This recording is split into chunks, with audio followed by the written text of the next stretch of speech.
একটা ব্যাপার খুব গভীরভাবে লক্ষ্য করলাম। বর্তমানে আমাদের বাংলাদেশে কেন যেন আতিথেয়তার সম্পর্ক বিলুপ্ত হয়ে যাচ্ছে।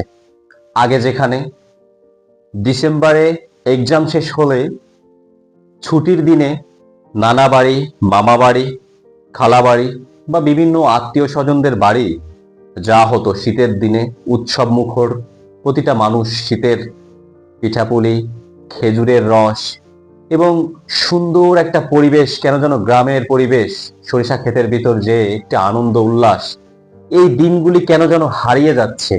আতিথেয়তার সম্পর্ক নষ্ট হয়ে যাচ্ছে মনে হয়। এটা কি শুধুমাত্র মানুষের সাথে মানুষের আন্তরিকতার ঘাটতি, নাকি অন্য কোনো বিষয়? জানি না, তবে জানতেও চাই না।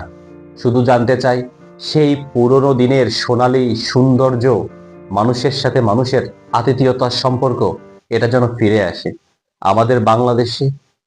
এখন এই মুহূর্তে জেনারেশনটা ছুটি পেলে ট্যুর প্ল্যান করে কক্সবাজার যাবে, না কুয়াকাটা যাবে, নাকি সেন্ট মার্টিন যাবে।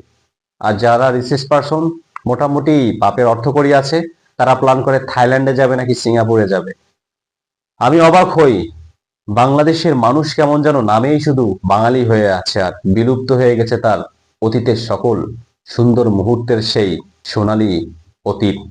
সুন্দর, সুখময়, সজীব নিঃশ্বাস নেওয়ার যে পরিবেশ, সেটা থেকে মানুষ দিন দিন কেন যেন দূরে সরে যেতে চাচ্ছে।